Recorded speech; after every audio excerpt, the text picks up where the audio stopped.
Big O Show. This is the Big O Show. This is the Big O Show.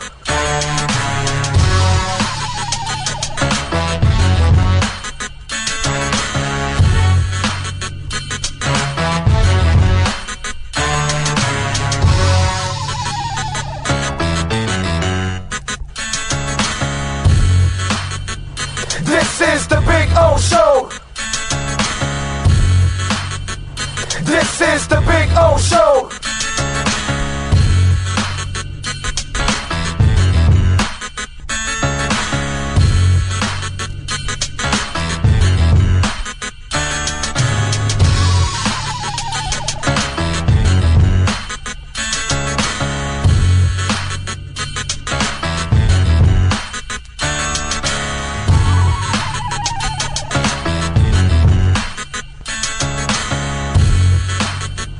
This is the Big O Show.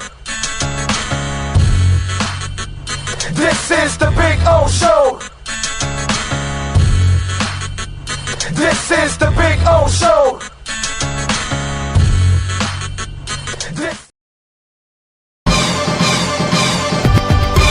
Where can you take $10,000 off the 2026 Acura MDX? There's just one place, Acura of Pembroke Pines, the #1 volume Acura dealer. When presenting an award to an employee, athlete, executive, or fantasy GM, make sure you call Orvieto's Awards and More. For 35 years, these custom award specialists have been providing plaques, trophies, custom framing, while providing state-of-the-art laser and computerized engraving, UV printing, and glass crystal etching. They do all their engraving and printing in-house for quality control. Call Charles at 305-949-8098 or visit them at orvietosawards.com. Orvieto's Awards and More, where recognition is rewarding. For over 16 years, EJDconstruction.com has provided South Florida residents quality craftsmanship, accurate project management, and exceptional service. That's why EJDconstruction.com is an A-rated member of Angie's List and the Better Business Bureau. When you're looking for the right custom home builder for additions or home remodeling, please call my friend Eric at 305-433-4843. That's 305-433-4843 for EJDconstruction.com.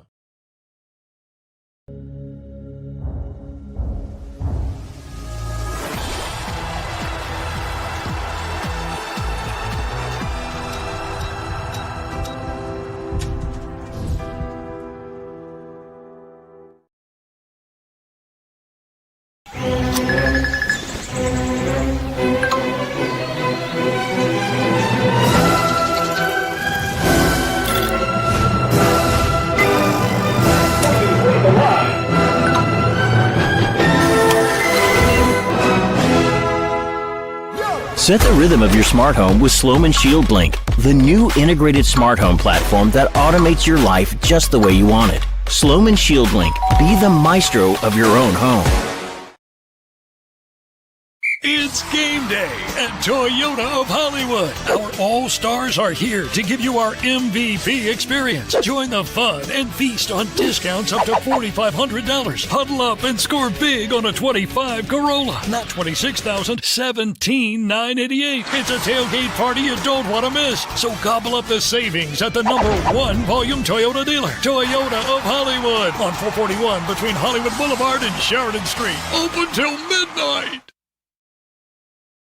When it comes to your smile, confidence is so important. At Moody S Dental, they provide the services to get your smile back. This family-run practice prides itself by offering the latest technology to give your family the best experience possible. Moody S Dental has been in business for over 30 years with offices in Hialeah and Plantation. They accept most major dental insurances. They provide free new patient exams, 20% off select treatments. To qualify, please follow us on Instagram at moodys.dental. Moody S Dental has been in business for over 30 years. To schedule an appointment in Hialeah, call 305-821-0231 and Plantation. orientation, 954-692-6825. From Invisaligns, dental implants, same-day crowns, and the preventative care and preservation to get your smile back. Go to moodyasdental.com to find out more and tell them Big O sent you.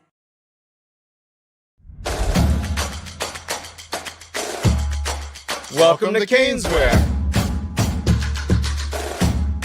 New store, new items, same great experience. Family owned and operated since 2010, Caneswear has the latest merchandise from the Miami Hurricanes, Miami Dolphins, Florida Panthers, Inter Miami CF, and more. Come visit us at our store in Davie on University Drive, just south of 595, or online at caneswear.com. Caneswear, the spot Miami fans shop.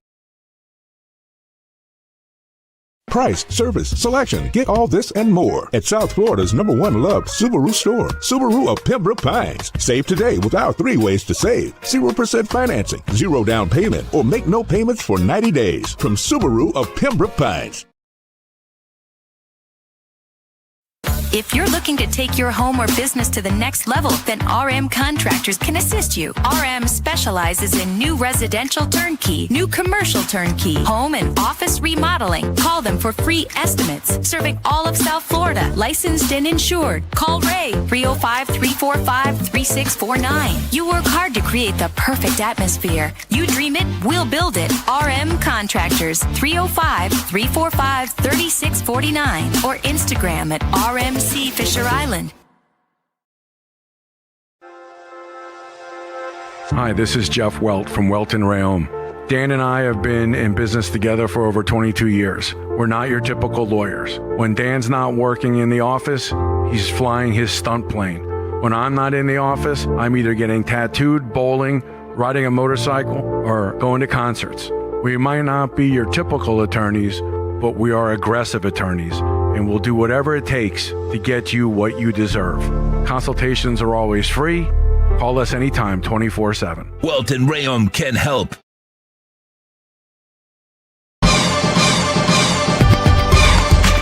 Where can you drive the new Acura TLX for only $399 a month? There's just one place, Acura of Pembroke Pines, the #1 volume Acura dealer.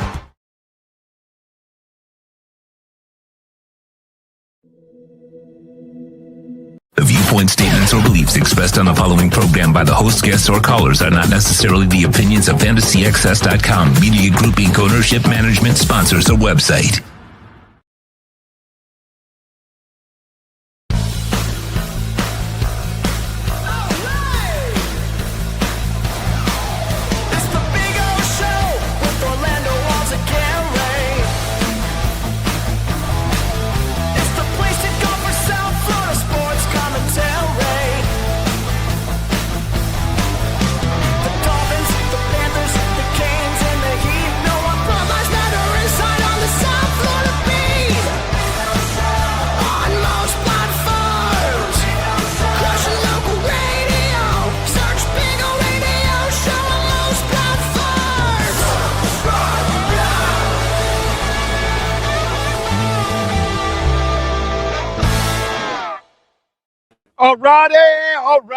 Alrighty. Good morning, isn't it? We're blessed. We're here. It's Monday, March 9th, 2026, day number 19,044. Since your Miami Dolphins were world champions. It is day number 8,827 since the Canes were national champions. And it is the day they release Tua Tagovailoa. He is gone. History in the archives. I mean, listen, there's no shock here. Maybe some people out there that thought they were going to keep him. What was the stupid stuff like stash him? Oh no, let's keep him and we'll stash him in the background and keep him back there. Yeah, no, of course, because he's going to agree to that. Of course, he's just going to agree to just sit back there and not want to play or anything. People come up with the dumbest shit in the world. No, let's bring him back and have him compete. No. They're going to do. Hey, let me tell you something. This is a really good day so far. Okay? This is a super excellent day. Why do I say this? Everything Sully's done are all the right moves, are all the moves I would, if I'm rebuilding a team right now, okay, I agree with everything they're doing right now. It's time to bottom out. You gotta bottom out. This will be a painful season, but it'll be a good season. So that's what I love about what's going on. So Tua gets his release. He'll get his money. I told you guys this for a while, right? That, early on I was thinking, okay, maybe you can, make a trade or something. That was done a while back. Now you're going to get him released. And I told you that Tua, this whole thing about Tua has to demand to get out or whatever. No, dude, Tua just has to sit back and wait because they're going to release him and he's going to get to go wherever he wants. He doesn't need to demand a trade or help facilitate because he doesn't have to give in anything. He stays where he's at and they give him all the money and he walks out the door and he goes and gets himself another contract. And so he played it perfectly. His agent played it perfectly. The Dolphins were in a position where they were going to lose, but Jon-Eric Sullivan played it perfectly. And by the way, there's two ways, apparently, according to the guy Jason from OTC Over the Cap. He says there's two ways they can release him. They can take a $67.4 million hit this year and $31.8 next year, or they can take a $55.4 million hit this year and a $31.8 million hit next year, depending on some kind of thing that they work out and how they released it or whatever. I don't really give a shit. It doesn't really matter. The idea is you had to do it now so you can actually split it into two, because you can't wait till June 1st, because then it goes into the, once you pass the league year, when the league year now starts, you're starting on the new one. You know what I'm saying? So here you did what you had to do. You had to let him go. You had no choice. The trade was your only option. There was never an option of keeping him, stashing him, have him compete. That's just stupid. Oh, well, they're paying him. They might as well keep. No, dude, don't you understand? This is Tua. It becomes a distraction. They need to move on, okay? They can't inherit other people's problems. They need to cut it all off, wash away from everything, and start anew. Hopefully they pick the right people moving forward. Hopefully they coach them up. Hopefully they know how to scheme things. We're going to find out all of this stuff. But so far, Jon-Eric Sullivan didn't listen to some of the idiots out there that said stash him or have him compete or keep him and all that. That's what you've got to be proud of, that Jon-Eric Sullivan isn't listening to some of the buffoons out there and all the silly suggestions out there. If you can't trade him, cut his ass. There were no other options. None. So you move on, and that's it. So for any of you out there, like some dude over the weekend, well, why haven't they made this? I go, dude, just because you don't have patience doesn't mean they don't. They weren't hurried to let him go last week, 2 weeks ago. People are like already, oh my God, they're hanging on to him. This must mean something. No, butt wipe. It doesn't mean anything. You know what it means? It means they can't find a trade. It means they keep hanging on, waiting to see if they can find a trade. Once they came out of the combine and they saw they had nothing, they were done.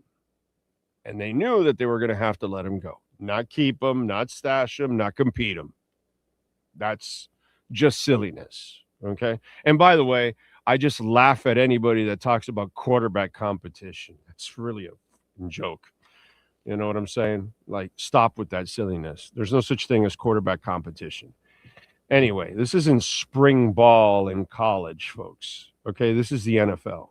When you have your starter, you pay him, you trade for him, you draft him, that's your guy. There's no competition. Silly ass shit. The competition's for the backup spots, not for the. You compete for starting on every spot in football, except the quarterback. There's no competition there, Anyway, so good stuff, great news. Tua's gone. He gets to move on. You get to move on. Sully and Half get to move on. And that's really how everybody wins. You got to let it go, folks. Detach. Got to cut the umbilical cord. It's over. The era's over. The opportunity was there. It's gone. Maybe the kid is too injured to continue. Maybe he's too concussed to continue. Maybe not. Maybe he revitalizes his career somewhere else with better coaching and better leadership. Who knows? We'll find out. Okay? There's better coaching and better leadership in lots of places in the NFL. None of it is ever found in the Miami Dolphins. We're going to find out if Sully and Half can actually bring that to the table. You know what I mean? It's like some guy put, the TUA era's gone. And they put his stats and go, they should also put no playoff wins. I'm like, yo, dude, that's a Dolphins thing. The Dolphins don't win playoff games. It's not a TUA thing. You know what I mean? Like some other guy goes, well, I'm glad because Greer, that era's over and now we can finally recover. And I'm like, recover from what, bro? We sucked before Greer. We sucked before that. We sucked before that. And we're going to see if we're going to suck after this. You know what I'm saying? Nothing has changed with the Miami Dolphins forever. It's all the same. The faces change. The personnel changes. The coaching changes. The front office changes. But it's all the same shit. It's all the same results. You never get anything done. You never win anything. That's just kind of the way it goes. But this, so far, I got to say, I love because if they would have done any of the things that some of the people in the media or fans would have said, then I would have been pissed. Because then I'm like, okay, well, we've got the wrong guys in the house. And so good thing is right now, I like what I'm seeing. Doesn't mean anything whatsoever. We're going to find out. But this is a strong start for Jon-Eric Sullivan and company. Okay? Don't forget, folks, please hit the like button. Very important that you hit the like button. Very important. Got a bunch of things to talk about today. Obviously, there's a lot of stuff going on. We're going to talk about some of the other moves that the Dolphins have made. And some of the, again, stuff that I like overall. Remember, hit the like button. Don't forget to hit the notification bell. That way you know when we go live. Sometimes if there's a breaking story or if we're on the road at a sponsor, then we go on a little later, 11, noon, 2 o'clock. It all depends what sponsor we're at, and we always appreciate that. And you can make a donation to the show, Cash App or Venmo at Cash Big O Show. That is Cash Big O Show, Cash App or Venmo. And Ho Yoon, thank you, sir, for the love on Venmo. Just puts have a great day. Very kind of you. Thank you, thank you, thank you. Very generous. Thank you, thank you. And by the way, Bitcoin is ripping a little bit right now. It's at 68.7. It's up 2% right now. Considering what's been going on with the oil issues and all that kind of stuff. The market opened at down over 1,100 points in pre-market last night.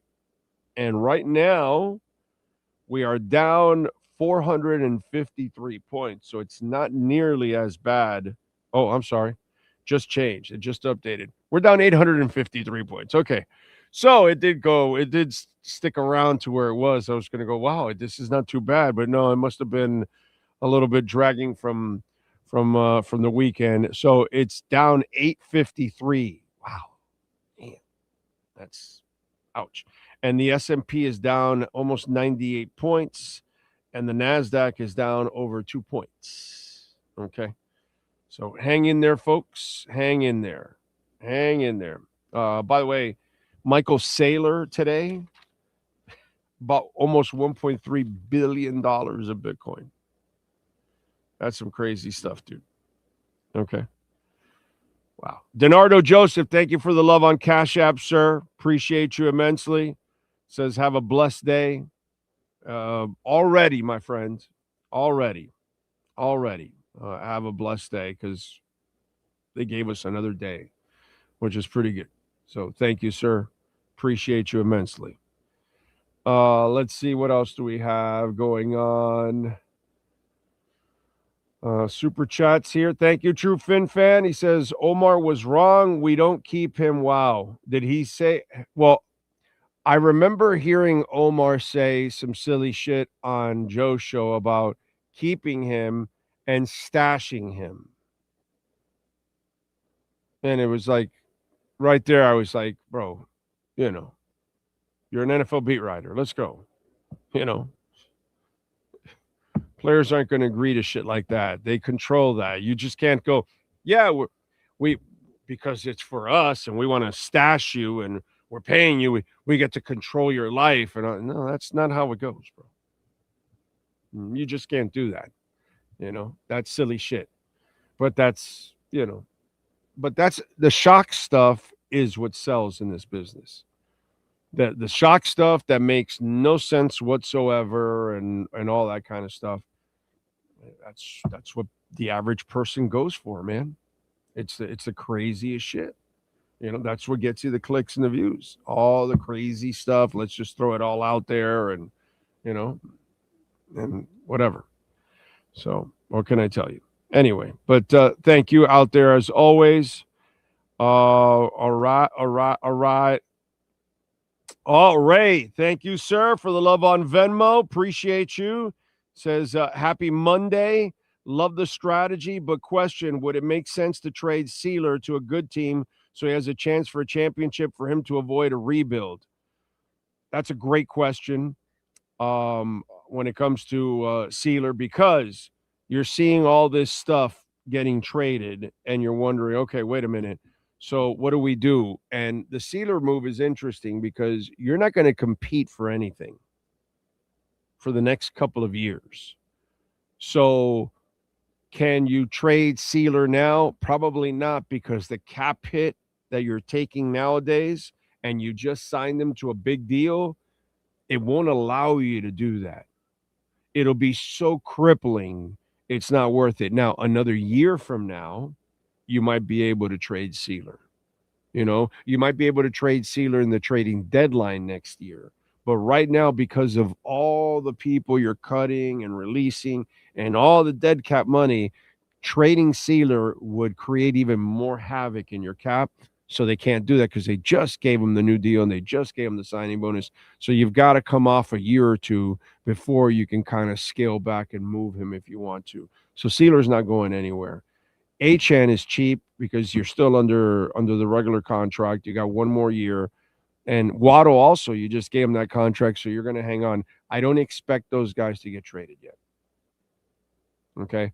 Maybe next year, maybe the trading deadline, that could be, because then the cap hit is less and more manageable, and then they can do that. But right now, I just don't see that. And that's why, Ray, I don't think that move is happening. And thank you, sir. Thank you for the love on Venmo. Remember, Cash App or Venmo. We love the super chats, but YouTube takes 30%. Cash App and Venmo go directly to us, and we appreciate that immensely, all 100% of your donations. So thank you out there, as always. Cash App or Venmo at Cash Big O Show. That is Cash Big O Show, Cash App or Venmo. The other move that was made today by the Miami Dolphins, and again, this is a move that we got to explain to people also. Minkah Fitzpatrick gets moved for a 7th-round pick to the Jets. And a lot of people were thinking maybe we could get a higher pick, which would make sense. The problem is Minkah needs a new deal, and he wants more money. So wherever you're trading him, he needs to also agree to a new contract. So they're not going to give you a higher pick, and they've got to pay money. If they were inheriting a contract that's already in place and friendly, example, you can't trade Sealer, you can't trade Waddle because it would add to more cap problems, right? But the guy you can trade, Austin Jackson, because it's a very manageable salary, right? It's not, there's no real huge signing bonus tied to it overall. You could if you wanted to. Are you going to get something really? No, it's not worth it. You're better off hanging on to him because if he's healthy, he's cheap overall. It's an actually manageable deal. And if he's healthy, he's a good player overall. So that's, it's kind of like the thing that you got to balance. So with Minka, he wanted a new deal. So whoever he was getting traded to, you also had to come up with money. So that's why it's only a 7th round pick. And again, Jon-Eric Sullivan told you guys what he was doing. We got to be cheap and good. I mean, cheap and young. That's it. So if you're going to go cheap and young, you don't need Minka. And you don't need Tua. And you don't need Jason Sanders. And you don't need Alec Ingold. And it's because you're going to find, if you're going to get a fullback, you're going to get a draft pick fullback. You know what I'm saying? Because that's where you're at now. And with Minka, you had a deal that was a short-term deal. You're going to lose him. You don't want to do, like, let's say, look at the Cincinnati Bengals. They had a chance to trade Trey Hendrickson. Instead, they kept him when they weren't really a legit team anyways anymore because of what they've lost and the injuries and everything. And now they're going to lose him for nothing. Terrible management. If you're cheap and you know you're not going to pay him, which you're Mike Brown, then trade him.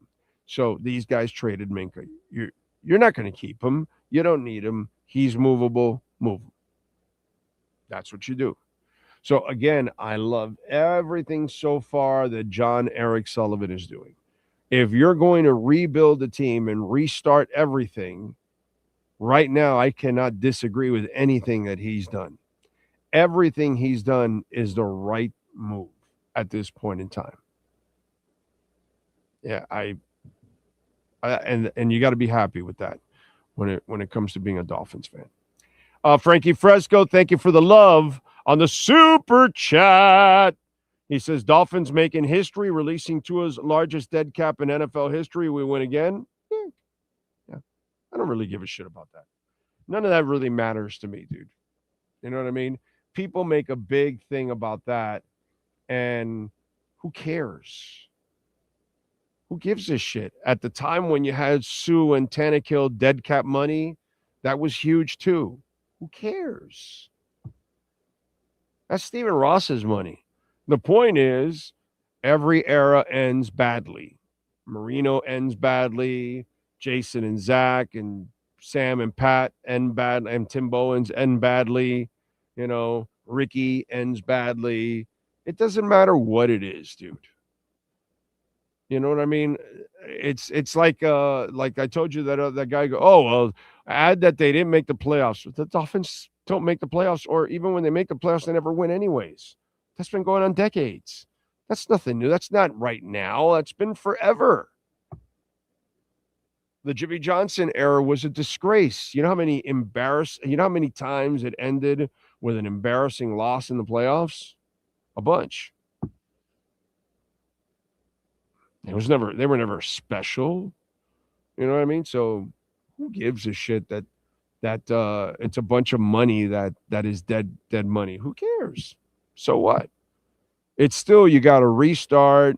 You got to go redraft and reset an entire foundation. So the money can be, you sit out for a year, you open up a bunch of cap space. In the second year, you'll finish it off and you'll have all your cap space. Big deal. Meanwhile, you're drafting players and developing the foundation. You're not going to compete anyways. You know what I mean? It's not like the Dolphins were ever competing for anything anyway. Ever. So who cares, dude? Oh my God, all this dead cap money. So what? Doesn't matter. In the end, you haven't won shit. And that's what matters. You never win anything. That's the real problem. You never win anything. At any time, doesn't matter if it's Marino, doesn't matter if it's Jason and Zach, doesn't matter. Doesn't matter if Ricky or Lamar or Jay Ajayi or Cam Wake has a great year. It does not matter if X has 10 interceptions. It doesn't matter if Tua throws for 4,500 yards and 35 touchdowns. It does not matter. None of it matters. because it all goes by the wayside. Anthony Kyle Campos, thank you for the love on the super chat. He says 2031 Minka traded back to the Finns. I love it. Our Eric says Omar was sticking in the middle on the TUA situation, so he could say, "I told y'all instead of having principle, why O is one of the best." Thank you, my brother. I don't play the fence straddling game. I don't play both sides. I will tell you what I think is going to happen. I will stand by the one side, whatever it is, and I will be wrong or I will be right. Period. There will be no waffling. I don't play both sides. I used to bust Omar all the time when he was on the show, playing both sides, because he does that all the time. Says one thing one moment, another thing another moment, and he kind of plays that game all the time. On the show here, he couldn't play that game. Because it's not an Omar thing. It's anyone that comes on the show. You don't get to fence straddle on this show. I don't allow you to fence straddle on the show. I will corner you one way or another on something. And if you try to go play both sides, then I will expose that too. Doesn't matter who you are. It could be a friend of mine. It could be a beat reporter. It doesn't matter. That's how we do it on this show. They don't do it like that on every show, but we do it on this show like that. If you're going to come on, make sure you have an opinion. Don't freaking waffle here, because there's no waffling here. None whatsoever. You know where I stand on anything. Period. End of story. There's never a misunderstanding. Ever a misunderstanding. Okay? So that's kind of the difference. And I just don't play that bullshit. That's all. Don't play that, Ming. Don't play that. Let's see what we got. What else do we have here? Stephen Baker, the touchdown maker. Thank you for the love on Venmo, sir. He says, agree with you on Sully so far in cap space. Even with cap space, Dolphins not going anywhere next few years. This is about resetting roster and organization. Dolphins have been fool's gold since 79. Bingo. That's it. And this is a great test for Sully. This is what I want to find out. What's the next test for Sully? He's passed all the tests so far. He's dumping the salaries he can. He's trading the guys he can, and he got rid of Tua. If he couldn't trade him, dump him. I love it. Now the next test is let me see that you're not Dave Wannstedt, and you're not what's it called? Chris Greer here in our front office, or Randy Mueller or Jeff Ireland or whatever, that you get caught with, going to pay the shiny little objects. If Jon-Eric Sullivan goes after Malik Willis, then we got a problem, folks. Houston, we got a problem. I've told you guys this already for a couple of weeks. I don't waffle, right? I think Jon-Eric Sullivan isn't listening to the media. I don't think he listens to people on QAM. I don't think he listens to fans, because there's people in all of those levels that they want Malik Willis. And to those people, I say, you's a fool. You's a fool, son. That's what I say. Because Malik Willis is a facade. He's not worth that money. And where Miami is and the kind of team Miami is, you're going to be bad. You're going to be young and cheap. You don't put a quarterback in that situation. That's what I saw Ryan Tannehill step into a situation that was terrible. I saw Tua step into a situation that was terrible. That's not how you do it. That's not how the Green Bay way is. When Aaron Rodgers is ready to take over for Brett Favre, the team is already prepared for him. He's the one that's got to catch up. Same thing for Jordan Love. And when any quarterback fills in, they're filling in with a team that's ready, that can support their quarterback. That's the way Jon-Eric Sullivan was brought up. So logic and intelligence tells me that Jon-Eric Sullivan will pass the next test and say, You thought I was going to sign Malik Willis? Suckwad. That's what's going to happen. Okay? So, that's me. So, Sean, you can tell me while we're on if I end up being wrong and they end up making the wrong move in signing Malik Willis. But I don't think they are.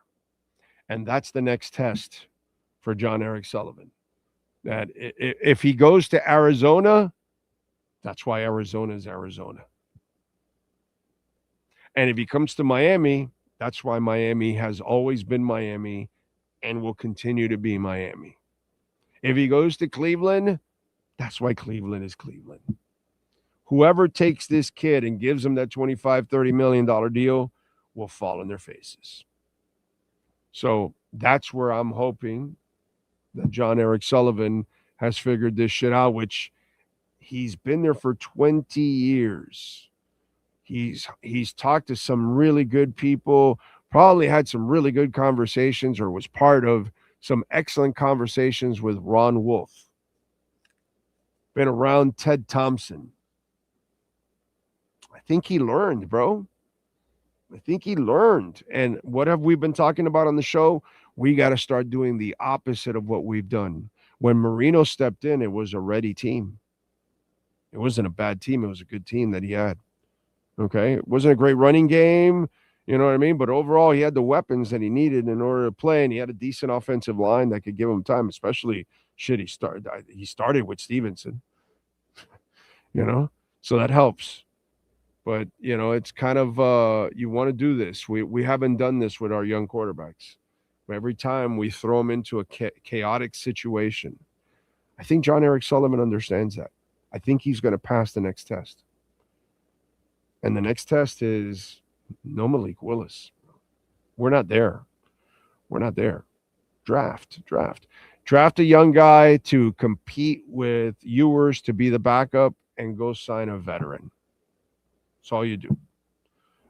Cincinnati and just let go of their backup. They want to re-sign him. He's not bad. If you don't get a Flacco type or whatever, just, whatever. Get a guy to get you by. Nothing special. The guy that comes here and there as a veteran is not here to lift the entire franchise or anything. It's just to kind of keep things afloat, have a veteran in the QB room, because you got to have a guy that's been through it. You know what I mean? Ewers hasn't been through it, and if you draft a kid in the third day, those two are competing to be backups. They're not competing to be starters. You'll draft your starter. You'll sign your starter in free agency, big money, whatever. That's what will happen down the line. None of those guys are going to be your starters. The only time QBs are competing, they're competing to be backups. They don't compete to be starters. That's just foolishness that's invented in the media sometimes. Anthony Kyle Campos. He says Stephen Ross's head cover for B-Day calendar segment. Well, I will say this.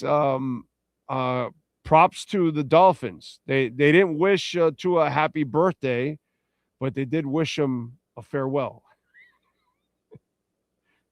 Thanks for the memories.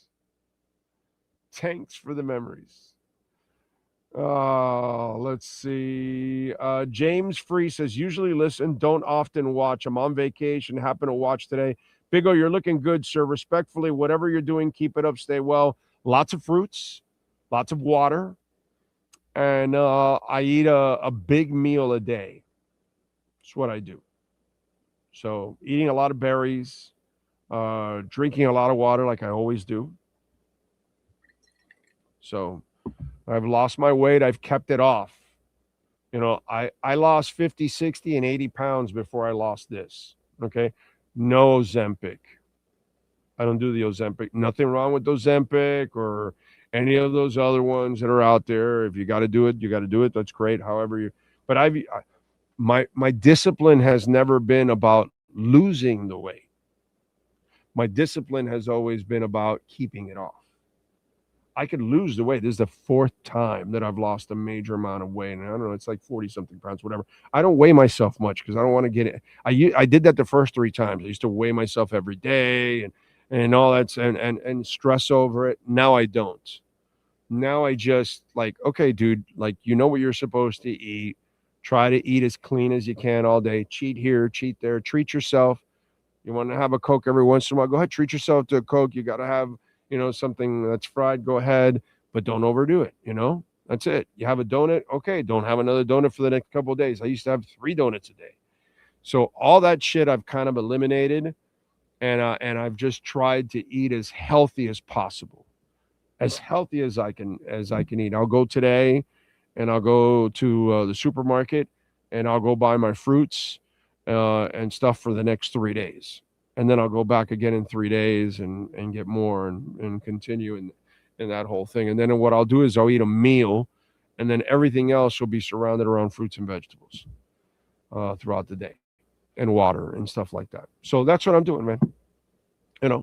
So far it's worked. I've kept the weight off, which is what I could never do. I would work out. Oh, and this time I didn't go working out and all that kind of stuff.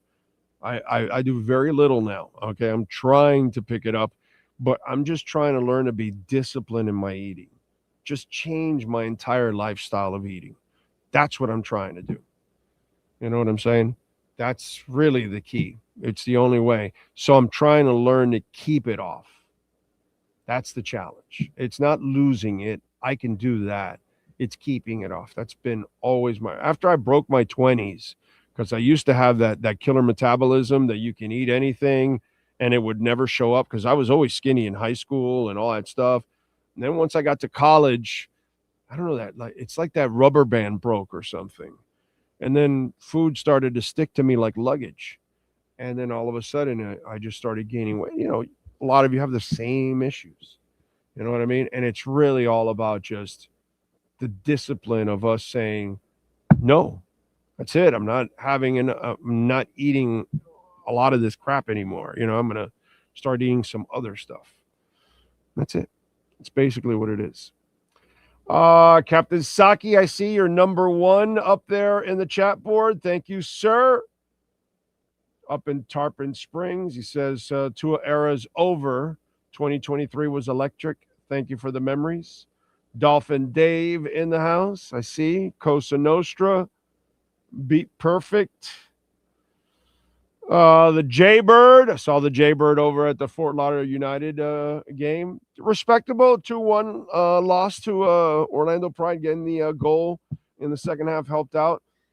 The Horn Dog is in the house. Dolphins are complete unwiped ass. Really hope this regime can draft and develop. I know we needed cap space, but 7th round pick. Well, I explained now if you understood why they got Minka and they got money, dude. People aren't going to trade for a player to give up picks and money. So they're not going to give you a high pick or multiple picks, and they've got to pay the guy. So if they've got to pay the guy, you lose money there and you lose value. So again, instead of being a Trey Hendrickson and say, well, 7th round, screw it, we're going to keep Minka for the year. And then you keep him for the year and then you lose him at the end of the year or whatever, because you got to, I think they didn't want to do that. So they got whatever they can, and they cleaned out the cap space too, because they weren't really tied to anything. They pick up the whole salary, so it opens up like $5 million for them. So it's good. It's good. It's good. I understand what they're doing right now. Lisa Rose in the house, I see. Ty in the Bronx. True Finn fan. Suds. Thank you out there. Alexis Palenzuela. The Hoff. Sayonara to the Hawaiian Leprechaun. He better send a nice Christmas gift to Chris Greer for the rest of his life. Yeah, he owes Chris a couple dinners, right? Well, hey, I'm in town. Want to go out? Takes him out to the Mai Kai. So stereotypical of me, right? Let's see. Frankie Fresco says the next test for Sully after Malik is the draft. Oh, yeah, well, yeah, for sure. But the Malik one that's a big test, Frankie. It's a big test. And I think he's going to pass it with flying colors, dude. I think he's going to zoom right past Malik Willis. I think he's fed the local media, a bunch of bullshit showing his. I think he's been respectful, and I think he likes the kid, and so he's done his job of not, talking him up, respecting, and helping him in the process. I love what he's done. Hateful Steve is in the house. Thank you, sir, for the love on Venmo. He says, I had to get in today to celebrate the glorious moment and let no one forget all the people who wanted to give to all that money. There was never a good reason to sign that garbage contract. Well, he go.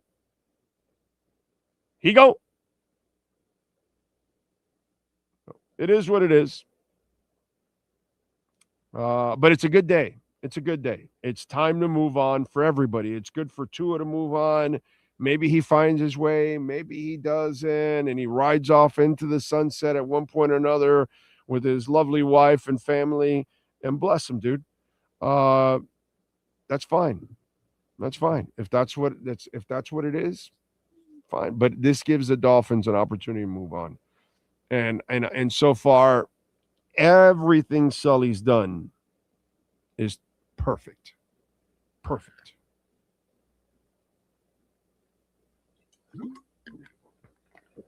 My daughter just arrived from her cruise. All right. Let's see.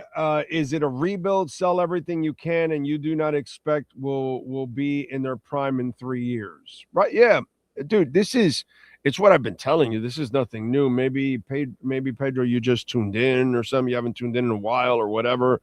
I've been telling everybody that the next 2 years are rebuilds. You've got cap issues for the next 2 years. Okay. By the way, the aforementioned Sealer, if you do trade him during the trading deadline next year or in next offseason, you'll have some kind of a cap hit on top of Tua's, on top of anything else that you'll have left over going into that season. So that's why I keep telling everybody it's 2 years of having cap issues. This year, a big one. Next year, you'll still have a hit. It's not going to be super crippling, but you're still going to have a hit. And then you're free. So what you do over the next 2 years is accumulate as many picks as possible. And you, as Frankie said, the next test is the draft. And then you better hit on these drafts. You better hit on these drafts. And you hope that some of the drafts of the last couple of years, some of the players that came in, they're able to stick also. And you can build a foundation. In years 3 and 4, if Sully and Half do the right things in years 1 and 2, then years 3 and 4 should be the progressive years. You know what I'm saying? 1 and 2 should be more learning, building, you'll suck this year, you'll be a little bit better next year, and then the jumps, the leaps should happen in years 3 and 4. But we'll see. Right now, you just got to be patient, folks. I know. It's 40 years of patience. It's constant failure, and I understand all of that, but what choice do we have? You're going to switch teams? Because I'm not. I don't plan on going anywhere. I will be Miami till the day I die. So this is my team. I'm stuck with them. What can I do? I love them, but, it is what it is. So I know I already psychologically know what's going to happen over the next 2 years. So I'm not preparing myself for anything. And I understand that some of you, you have a hard time dealing with that, but that's the reality. And by the way, you've been terrible forever. So the fact that you're going to be terrible or not very good for the next 2 years, it's not a bad thing. I will get excited if you pick the right people, if young players start developing. I start to get excited that way. I enjoy rebuilds if they're done the right way. And we've gone through this over the years. I'm not the person that takes a rebuild in a negative way at all whatsoever. If it's done right, it could be fun. It could be exciting. That's why I have problems with the Heat now, that they refuse to kind of tear it really down and be in the lottery and try to get a star. For me, that's the exciting part about basketball, is going out to getting a young star, since the old way of doing things doesn't work for them anymore. but they haven't figured that out. Manny J. Snow, thank you for the love, sir, on the super chat. He says, this is all about stacking picks and making good selections in the draft, period. Boom. Mic drop. It's over. That's exactly what this is all about. Yes. John, Big O, I lost 96 pounds this past year. Wow, dude. Awesome, man. Awesome. With the help of Ozempic, but huge fight to keep it off. Cut out all the sodas, McDonald's, but kind of staying steady at 205. I know the struggle, right? That's what it is. And to me, that's kind of what I've done is I've lost weight, and then now my wife says that I'm starting to lose a little bit more again. And because you kind of level off for a little bit, and then people get all disappointed. I've done this before, so I kind of know, because your body tends to lose weight and then level off a little bit and then start to lose again.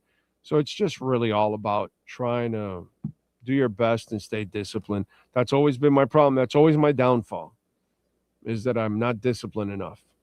And that's why I never keep it off. This is the longest that I've kept off weight in my life. The longest.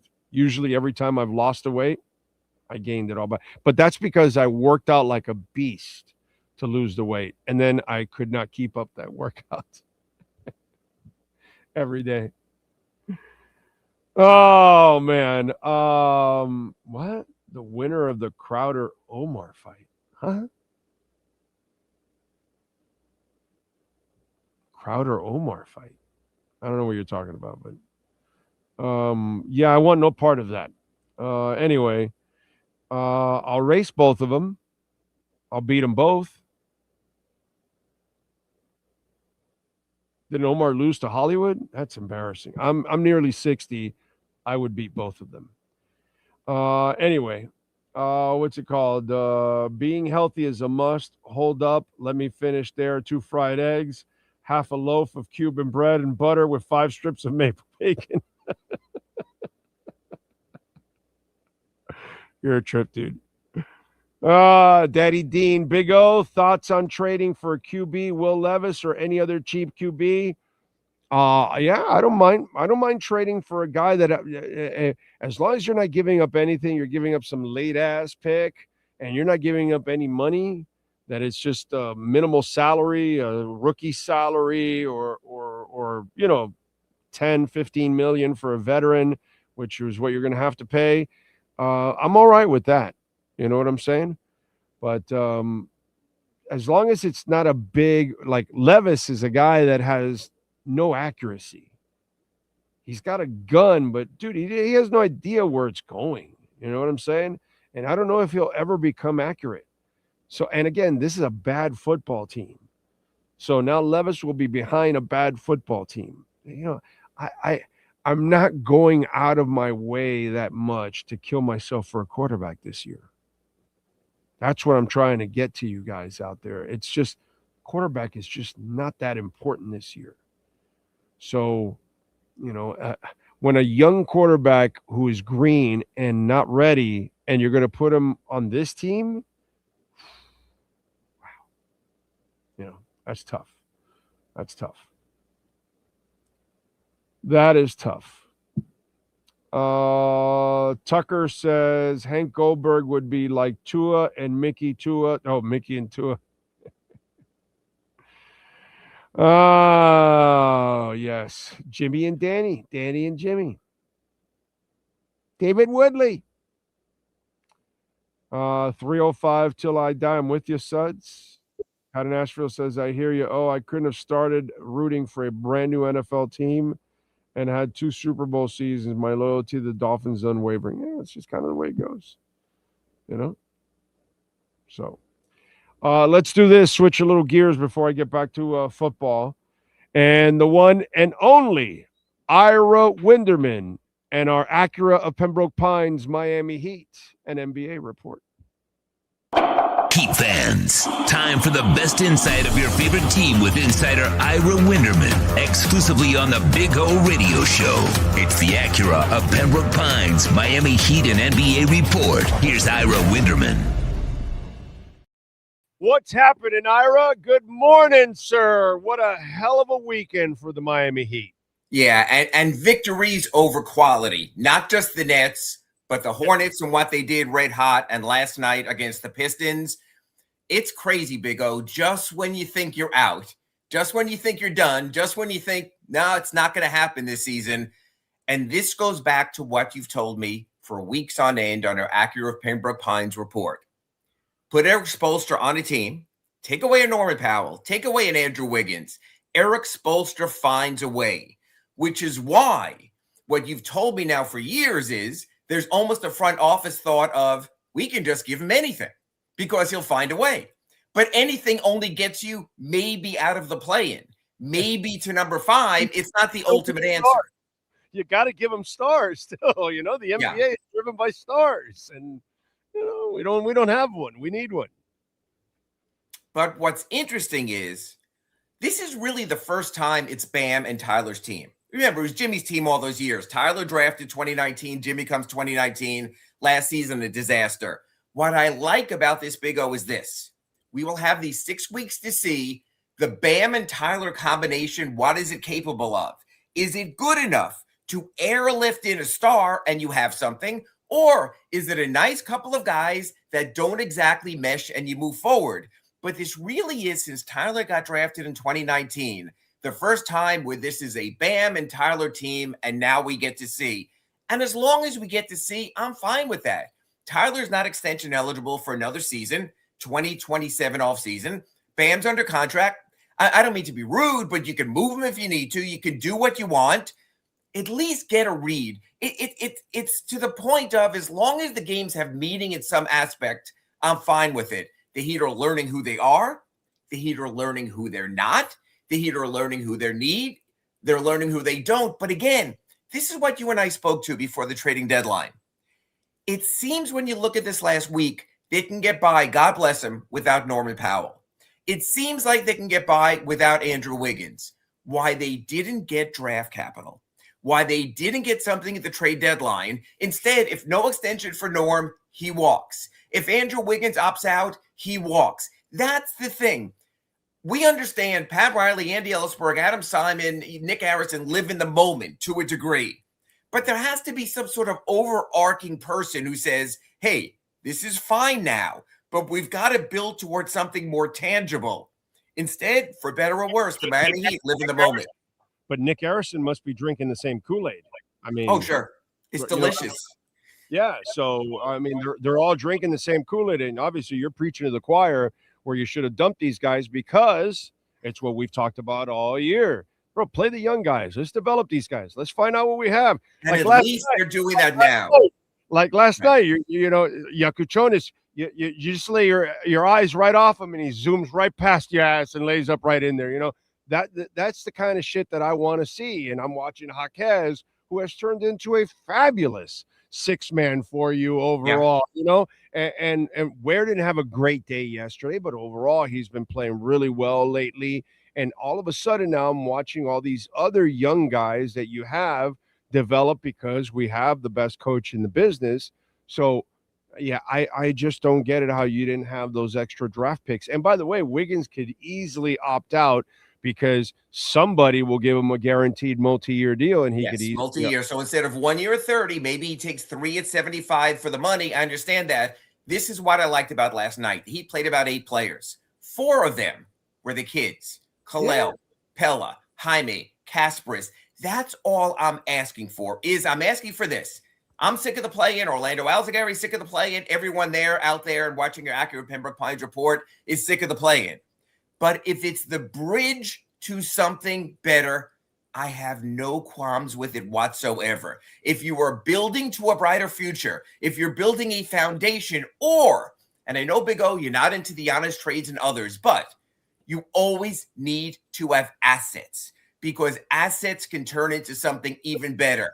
They are building assets now. I mean, you know, it's almost like your Bitcoin. Kalel was way down there on the dips, and then he came back up. So what you want to do is you want to get the players up here where then you could say, okay, their value. Look at Tyler. Tyler a month ago was a guy who was always injured, couldn't do anything, is a liability. Tyler, a month later, is leading a 5-game winning streak, 8 of the last 10, and is something. Build the value up, and then you can get something out of them. This is a good time, not only for the W's, but for the value. Oh, I'm with you there. And one of the things I was going to tell you, this is a fantastic weekend. So now we wonder, okay, as a Heat Nation, because this was a good measurement, like, okay, we'll see. Are they fraudulent? Because they'll lose these two. And then we're like, okay, now you won these two. So are you real or did you get hot? And then I went to the schedule, and the next 7 is going to be a nice test. Why? Yes. You play Washington and Milwaukee easy. Then you go. Maybe Orlando. If Giannis plays, Milwaukee not as easy, but that's the swing game. You're right. But then you got Orlando, Charlotte, Lakers, Houston, San Antonio. Yep. Well, all of a sudden, you go 2-5 in that stretch, and we're like, okay, well, there you go. Now let's see how you can go on this stretch. Exactly. 7 games. And see if you add it with these last 2 wins and the next 7. Let me see how you do, because this is a nice stretch where you're playing several quality teams and only 2 shitty teams. And let's see what happens overall with your record, because now we're going to get a nice measuring stick, because everybody's fighting for playoff position now. So we're going to see if these 2 games was an aberration or have you turned the corner. And you can see Eric Spoelstra loves the moment. He loved the Houston moment. He loved the Charlotte moments. The Charlotte moment to me reminded me of, and Big O, I love when I do the segments with you because we both go back. Remember when they shut up Jeremy Lin during Linsanity? When Jeremy Lin came in with the Knicks, he's the greatest play ever. And Mario freaking Chalmers shut him down because of Eric Spoelstra's strategy. That reminded me of Friday in Charlotte. Oh, the Hornets are the hottest thing in the NBA. No one's going to beat the Hornets. They're going to move ahead of Heat in the division. Okay, and we'll see him again next Monday, and we'll take care of that also. I love that about Eric Spoelstra. He gets up for the moment, and you know what? As much as what you think about Bam or not, and you telling me that you don't think he's as tough as his girlfriend, Asia Wilson, I will say this. Bam has shown recently, in moments of truth, he will MF anyone who gets in his way. He is playing some of his best career ball right now, and that's what you want. How great was it 2 weeks ago? Dwayne Wade and Udonis Haslem call him out. What do you mean you don't want to be in this plane anymore? We're better than that. Show it to us. Since that prime TV game on Saturday, they've won 5 in a row. It shows you. Yeah, no, he's playing much better basketball right now. Tyler's playing really good basketball. He's rebounding also too, which I like to see that he's active with the assists and everything else. And then all the young guys, man, they're all contributing. And like you said, with the injuries right now, to win those 2 games with those guys out, and that leadership that you're missing, the experience you're missing from those guys. And these young guys now, man, they're not playing scared at all. They're actually playing, with a lot of confidence right now. I like what I'm seeing. I'm now excited to see if you've turned the corner. Because, and here's the thing: they're playing Washington on Tuesday. A championship team, but just if you direction in the standings and you get to the 6th and you're right there by the 5th, that this becomes an excellent season for you overall. Period. And we were talking 2 weeks ago about tanking, and you'll see a Washington team that comes in tomorrow has tank-a-paloozed for like 10 years. Yeah, and they've done nothing out of the lottery. They haven't gotten lucky. They haven't gotten the picks. Look at Miami. Khalil Ware, 15. He's a player. Kasparis Yakachonis, 20 at the number 20 draft spot. He's a player. Jaime Jaquez Jr. at number 18. He's a player. Pella Larson at number 44. He's a player. So I'll tell you what I'd rather have than lottery picks. Someone who knows how to freaking draft players. So if you're saying, and develop. Yes. So Ira, do you want 2 more ping pong balls, or would you rather have Adam Simon over there picking the right players, and Eric Spoelstra and his staff, Chris Quinn, Caron Butler, Octavio De La Grana, Malik Allen, all those guys, Wayne Ellington, developing them, Eric Glass? That's the difference. So yes, non-lottery picks, but I got to tell you, you'll see this on Tuesday. I would rather have the Heat's non-lottery players against the Wizards' lottery players, which tells you all you need to know about having to draft right as well. By the way, does Malik Allen, speaking of the assistant coaches, does Malik Allen realize that even when he looks relaxed, he doesn't look happy? even when he looks normal, he doesn't look. He has that scowl in his face, and it's not like he's mad, because I know I've seen Malik Allen. I covered him as a player, but he has this permanent scowl that he looks like he's always like unhappy, angry. And I'll tell you why. When you're coaching a young player, like Khalil Ware, you know disaster is around the corner. So think about this. Think about what they've done to the Malik Allen School for Wayward Centers. He's had Hassan Whiteside. He's had Khalil Ware. He sees calamity around the corner. Khalil, when he's playing the right way, is a very good potential, almost all-star level player. But Khalil, like when he's not playing well, oh my God, he could kill you just like Hassan did also. So I think for Malik Allen, he's enjoying the growth and everything, but he knows there'll be that moment when Spo will turn to Malik with the what the F kind of look, and Malik, it's on him also. That's really tough. He's literally trying to take his, I guess you'd almost say, troubled teen and make him into something. God bless Bam, raised perfectly by his mom. He's the good student. And then you have Khalil, who you really have to sort of stay on top of constantly. I mean, it's just good stuff, man. They've won 4 in a row right now. What do you see in Tyler's game? You know what? I talked to Tyler about this also. This league is still about MF scorers. You've got to have a guy who give me the ball and get out of the way, and it might look like a terrible shot. Last night, transition, he comes down, they're 2-on-1, pulls up at the 3. 5-10 years ago, that's a terrible shot. The NBA has changed. If you have an open 3 at any point, at any time, you take it. Norman Powell leads the league this year in shots taken in the first 7 seconds of the shot clock, 3-pointers. That's how they're playing. Tyler fits in that style. I give Tyler all the credit in the world for this. He's been bashed everywhere. He's been bashed here to a degree also. The kid has shown the resilient. And you know what? We saw it last year. Give me 72 games of Tyler, and I have quality. But you got to show up for work. You can't show up, and all of a sudden, the Big O show's not on the air because he's taking the day off. You have to give us consistency. That's what we're waiting for. Speaking of consistency, you don't get to 10,000 points without consistency. And that's the thing that you also have to give Bam about. Absolutely. He shows up every single day to work, man. I have my issues with him. I'm not being a force offensively on a consistent basis. But overall, I got to give him, he's not the guy that takes it off. He's not the guy that's constantly injured. He's the guy that finds a way to always be on the court. And that's why he didn't come in as a scorer. And only the second guy in Heat history to hit 10,000. Yeah, him and Dwayne. Yeah, crazy. And he didn't come in as a scorer. At Kentucky, he was a lob threat, and that was it. Again, you mentioned it to me. You were on target again. Developmental program. We see a scorer where you just see a rim runner and a guy who can be a defender. They got more out of him. The little bunny jumper he has, his footwork has been sublime this year. It's the little bit extra that he adds to his game. All I want from players is to continue to grow.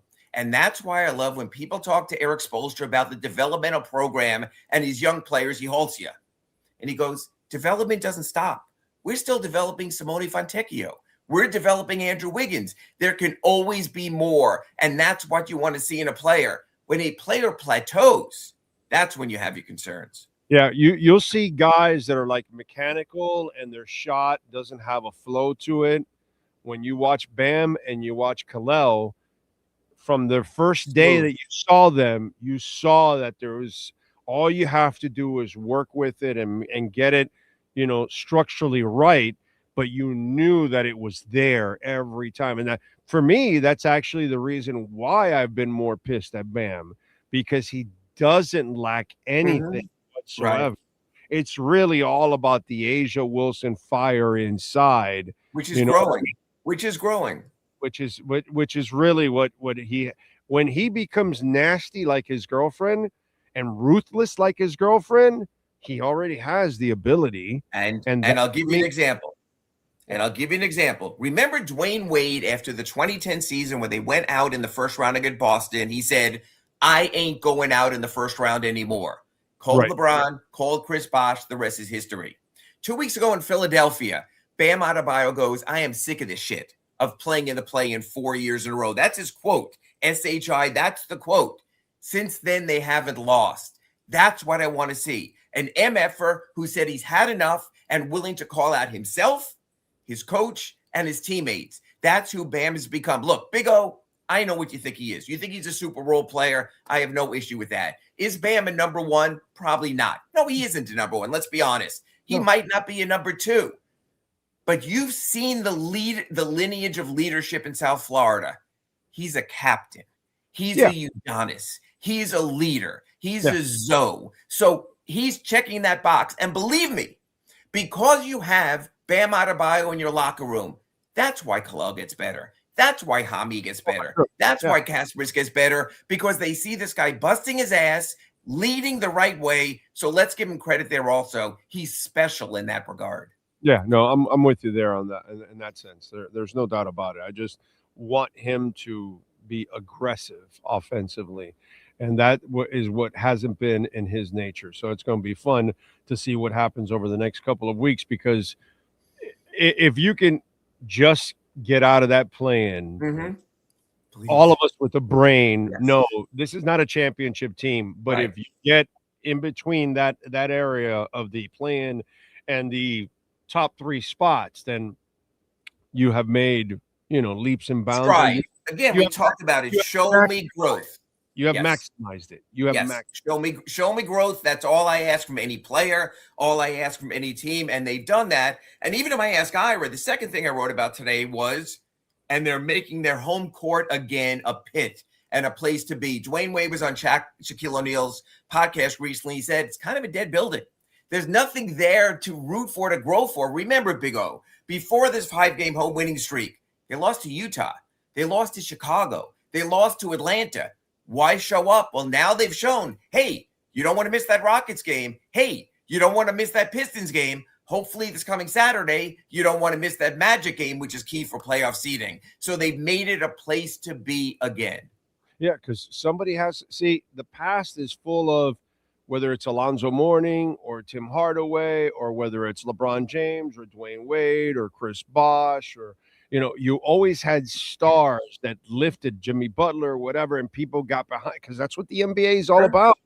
And somebody has to step up. But in this collective, it's different. It's just kind of, you've got to get excited about the entire bunch almost. It's not really about one person lifting. It's not about one person lifting all ships, in other words. And it's kind of fun because it's a different guy every night. As long as you play hard, you play fast, you score points, you play competitively, people will jump on board with that 7 days a week. That's what they have now. But like you said, you want it to be real. So beat the Lakers, beat the Spurs, beat those teams having come up. Yes, quality wins finally have arrived. No doubt. What do you got going on in the Sentinel so folks can check you out? I'm following up on that theme of Bam. Get us the hell out of the play. And they can't today because of the schedule, but they're right there on the cusp. And the one thing I like about it, and you mentioned, it's in their hands. If they take care of business, they will get a week off after April 12th, the end of the season, for once, the first time in 4 years, and really be able to game plan, unlike last year against Cleveland. That would be nice. Follow him on Twitter at Ira Heatbeat, and make sure you subscribe to the South Florida Sun Sentinel. Ira, as always, thank you, my brother. We will catch up next week. All right, you tell them about some winning deals at the Acura Pembroke Pines. Thanks, Big O. You got it, baby. And, of course, we got it going on right now, the customer appreciation sales event going on. Let's spring into performance right now. The 2026 Integra, $249 a month, only 2.9% financing for 60 months. The 2026 ADX, $319 a month, 3.9% financing for 60 months. The 2026 RDX, $399 a month, 3.9% financing for 60 months. We still have some 2025s, the TLX Tech. You can get it for $399 a month, 3.9% financing for 60 months. And the MDX 2026, $499 a month, 3.9% financing for 60 months. The man, the myth, the legend that is Larry Schlossberg. He knows how to get it done. They've been great sponsors of our program for over, 15, 16 years, something like that. Every single year here, 6+ years here on the platform at Craig Zinn's Acura of Pembroke Pines. You've been listening to the Acura of Pembroke Pines Miami Heat and NBA Report with Ira Winderman. When you're looking for award-winning service and great deals from the #1 volume Acura sales dealership in the Southeast United States, you go to Craig's in Acura of Pembroke Pines at 15601 Pines Boulevard in Pembroke Pines. All right. What do we got here? We got Bitcoin at 69,235. I like that. All right. Don't forget, please smash that like button. Smash it hard. And the like button too. All right. We thank Ira Winderman. Let's get to our 3A Graphics sports calendar. And if you're looking for custom printing and embroidery, reach out to my guy, Alan Blanco, 786-618-1443. The day is here. You've been waiting for it. Well, it has arrived. Tua Tagovailoa will be cut June 1st, as expected. The Dolphins are going to cut him. They'll take a $67.4 million hit this year and a $31.8 million hit next year. Also, the Dolphins traded Minkah Fitzpatrick to the Jets for a 2026 7th-round pick. The Jets then, in turn, signed Minkah to a 3-year, $40 million deal. Alec Ingold, after getting released by the Dolphins, he signs with the Los Angeles Chargers and reunites with Mike McDaniel on a 2-year, $7.5 million deal. He gets $3.9 million in its first year of that 2-year deal. So many moves for the Miami Dolphins. The Rams, by the way, and Trent McDuffie agreed to a 4-year, $124 million extension. The Raiders over the weekend traded Max Crosby to the Ravens for 2 first-round picks. We'll get into that. Lots of stuff, folks. Heat last night over the Hornets. Over the Pistons, 121-110. They beat the Hornets on Friday, 128-120. 2 big wins for the Heat. Tuesday, they'll take on Washington. The Panthers beat the Red Wings on Friday, 3-1. Tuesday, they will take on Detroit at 7 o'clock. Canes, unfortunately, lose to Louisville to wrap up the season. They finished the regular season 24-7, 13-5. Louisville beats them 92-89. The ACC tournament is next for them. Fort Lauderdale United, unfortunately, come up short against the Orlando Pride, 2-1, but Abby Hugh did find the goal, so she was able to score for Fort Lauderdale. This Saturday, we're going to be broadcasting live at Beyond Bankcard Field, and Fort Lauderdale United will be hosting Jacksonville at 7:30, so come on out and join us. Inter Miami defeated DC United 2-1. DePaul with a score in the 17th minute, and Messi in the 27th. Wednesday, they're in Nashville. Right now, Miami has got the 4th place spot in the table in the East. That is your 3A Graphics sports calendar. All right. Whew. Don't forget Cash App or Venmo at Cash Big O Show. That is Cash Big O Show. Cash App or Venmo. Always appreciate it out there. Thank you. Send in your questions, comments, insults. Let's see. What do we have here? Big O, there was more attendance at the Yankees versus Mets game in Port St. Lucie than Marlins had all season. Well, yeah, that's normal. Marlins are a terrible team. Ocala Joe, us old-timers, missed the great Neil Rogers. Yes, sir. The way I see it, the Heat are just in the money grabbing business without offering fans any kind of compensation for their time and money. Well, the Heat is stuck. The problem is, Joe, the Heat is stuck doing things the old way, and the old way doesn't work in the new way. And, life changes, and you've got to adjust. And the Heat have not adjusted to the way things are done in the NBA, and they keep waiting for whales, and they're dying by the vine. And so they've done a good job of drafting, but they don't draft high enough to get a star. So that's a problem. And, it is what it is. They are stuck doing things in an old fashioned. They're still using dial-up when the rest of us are on, fast internet. That's the problem with them, unfortunately. You got the people in the Miami Heat, they're still using AOL dial-up. That's what's going on. I'd rather have a lottery pick, Syra. Right, exactly. That's what a smart team would want.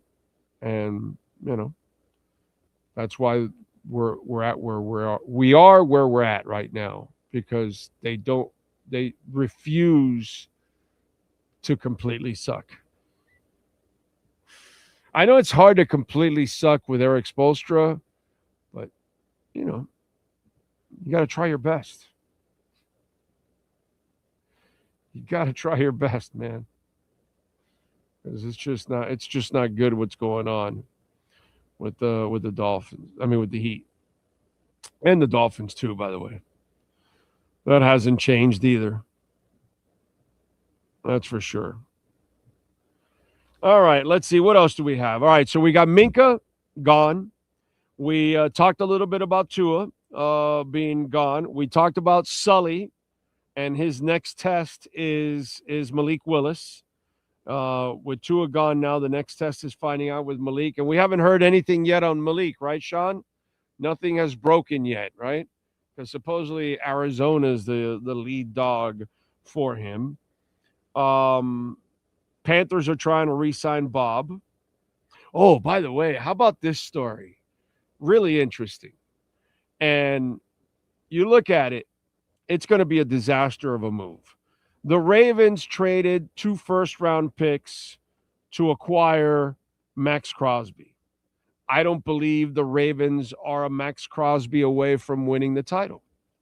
So, and those 2 first-round picks are going to burn you in the end. I don't think their defense was that good, and I don't think Max Crosby is going to make that defense that much better, but we'll find out. Plus, in the end, offensively, they've got their limitations in their passing game. And it's interesting how a team would think that they're a Max Crosby away from winning a title, and I don't believe that that's the case for the Ravens. I think this trade will be a bust for them.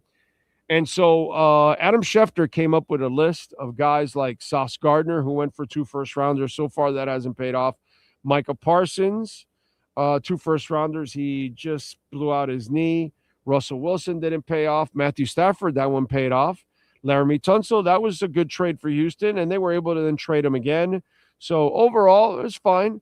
Jamal Adams did not pay off. Khalil Mack really didn't pay off. Jalen Ramsey paid off because the Rams did get a Super Bowl out of it. Jay Cutler didn't pay off. Ricky Williams, it didn't pay off because you didn't really keep Ricky long term. It was only 2 years, and then after that, he went to smoke.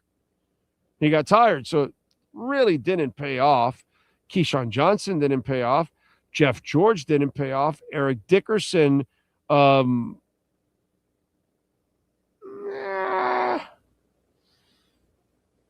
I'll let it go. I'll say all right. Herschel Walker certainly did not pay off. Oh, and by the way, off that list at Adam Schefter, Joey Galloway. Dallas gave up 2 first-rounders. That didn't pay off either. More often than not, the people that give up 2 first-rounders for a player, it doesn't pay off. And the other part of that story that's kind of interesting is that Tom Brady, the Patriots wanted Max Crosby. And he was like, no, I'll trade him to the Ravens, but I'm not trading him to the Patriots. And I like that. I respect that. Do you know why I respect that? Because I don't respect Kevin McHale. Because Kevin McHale traded Kevin Garnett for a bag of crap and gave Danny Ainge the title over there in Boston. Because without that trade that they gave up nothing for Kevin Garnett practically, they don't win that one title that the Boston Celtics. And the only reason they won it because his buddy helped him out. So Brady is friends with Vrabel and obviously former Patriot, but he was like, nah, I'm not doing that. That's not a good look for me. You know, these guys were right there on the door. I'm going to give them a pass rusher, which is what they desperately need. Yeah, no, we're not doing that. So I found it interesting. Plus, I found it interesting because I remembered the twist of Kevin McHale doing a bullshit trade that didn't help out his organization and gave away a player that lifted the Boston Celtics, his former franchise and his former teammate, to a title. That looked like some cheesy shit. I'm just being honest. Okay? That looked pretty damn cheesy to do that. But I saw that and I was like, all right. Well, World Baseball Classic, United States really hasn't been challenged. Now they'll be challenged here in the next round. It looks like what? Colombia is Great Britain, I think. And what is it? Zechia or whatever is out, right? Something like that. Out of the World Baseball Classic. So we'll see. It starts to get interesting now in this next round. That's when it starts to get interesting. The Eagles, by the way, are looking to re-sign Jalen Phillips. We'll see if he ends up going back to the Eagles overall. There we go. What else do we have to talk about? Oh, Sean Stanley. We have some sound to play from Jalen Rose, don't we? I think. Don't you have it there?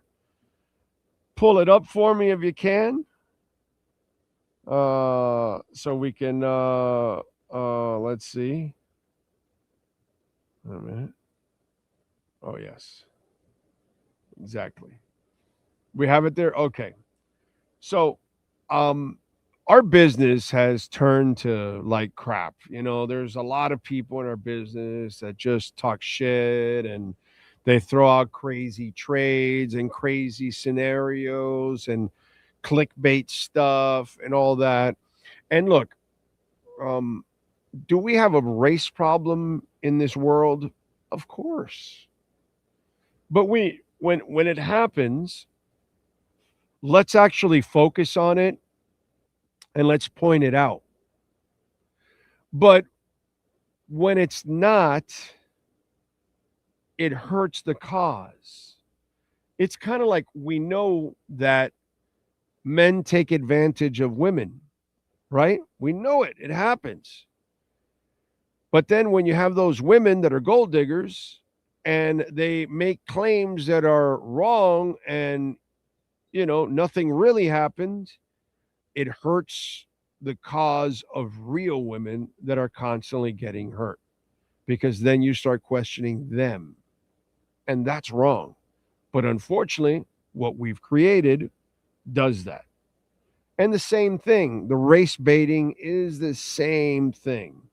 And one of the things that I can't stand about my business is you bring on athletes, and I'm sorry, but I am going to stereotype. On average, most athletes barely know their own sport, much less other sports. On average, most athletes are too lazy to learn about their own sport or other sports. Definitely not going to learn about other sports. Okay? Been around many of them. The Joe Roses of the world are hard or near impossible to find. Okay? Those guys that actually are willing to learn about other sports and follow it and talk about it and all that, Joe will take the time. And that's why he's done a fabulous job throughout his career overall. So, but there's a lot of guys out there that they don't know shit about other sports. They don't really know about the history of sports. That's for sure, dude. I forgot more about sports than most of these clowns, especially the one I'm about to show you. I forgot more about sports than he'll ever know. But again, that's the difference between me and him. He doesn't have to. He's rich. He's famous. He's coming off his own career, and he'll live off his name, and that's it. But does he really know what goes on in sports? No. And so when you have shit like this, there's a lot of stupid people in this world, and that's been proven as what we're going on through in our world right now. And so when you say things, there's a lot of people out there that don't know what you're saying is the truth or not, and all of a sudden they'll take it as gospel, and then they'll run with it. They won't go actually get on the phone, which they're walking around with a computer every day, and they won't get on a phone to actually, is that true? Let me do my own research. People won't do that. They'll just repeat. So here's Jalen Rose, and here's race baiting at its worst, is what it is, because we know we have a race issue, right? That there's bias against all kinds of people and issues and all kinds of stuff. But let's point it out when it's real. When it's not like this, this is a problem. Go ahead, Sean. The only sports that have salary caps are black leg. Wow. First off. So that's basketball and football. Those are only sports with salary caps. Baseball, golf, NASCAR, tennis, you can keep naming. They do not have a salary. That's the first thing. Holy shit. Is correct. The second thing is they have no after high school restriction. And so that's a residue of slavery. It's because we're going to get money off of you for multiple years for free. The only sports that. All right. First of all, the NHL is as white as it gets, and it has a hard cap.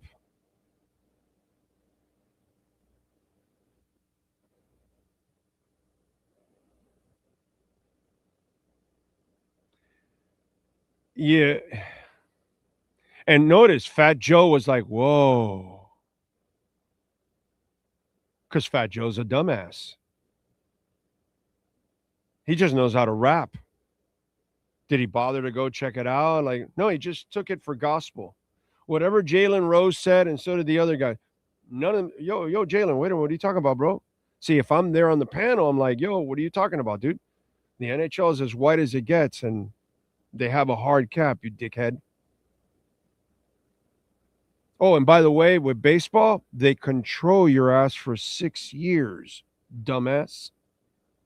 Lots of white people play that sport.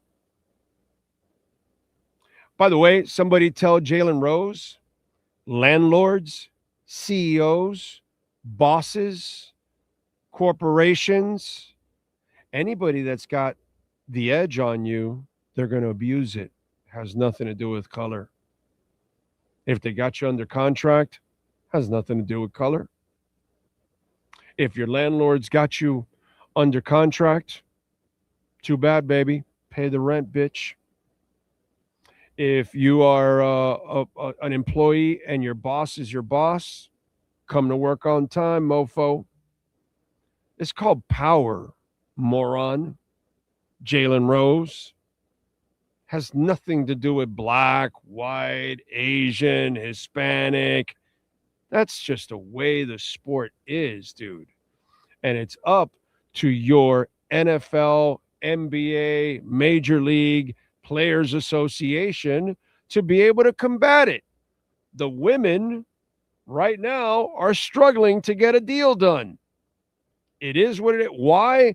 Because they don't have the juice. They don't have the leverage. And that's what life is all about, Jalen Rose. Your boss has leverage over you. The CEO has leverage over you. Your landlord has leverage over you. Your wife has leverage over you. That's what this is all about. Has nothing to do with color. The NHL, well, the way it's all agreed, the owners have the leverage and they have a hard cap. period. It's not about that, hey, we're controlling the Scandinavians.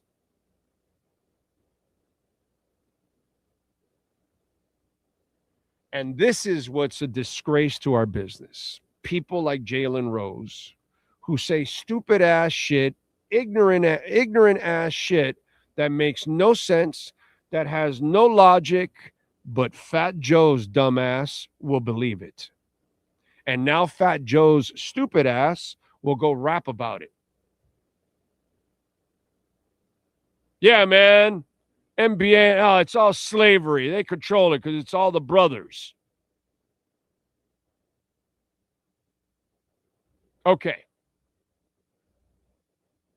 You know, and this is the problem in our business. You know, idiots that come out with crazy ass statements and all kinds of stuff. And, you know, this is what we glorify. We glorify morons like this.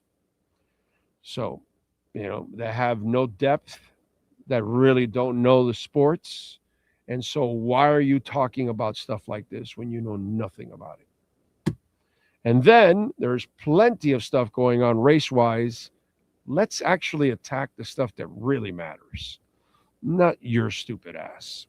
Yes, sir. What were you going to say? I was just going to ask, and I don't even know if this is part of it, but isn't the NBA the only one that's like a players' league? Yes. They force trades. Yes. Okay. Players control the damn NBA. LeBron goes wherever he wants. Anthony Davis goes wherever he wants. They all control. You know, Jalen Rose is an idiot. And this is not one thing that he has said. There's a slew of things, and they keep giving him a mic. But again, that's what this is what this business is all about. Let's say stupid and irresponsible things that factually do not stand, but it doesn't matter. Because it doesn't matter to those people that are running that TV show right there. It doesn't matter. There's not an executive producer that walks up to Jalen Rose and says, that was inaccurate what you just said right there. Nobody's held to anything whatsoever, dude. There's no standard at all that anyone is held to. So this is what you got. Slavery, the NBA, which is a great point by Sean. They control the damn league.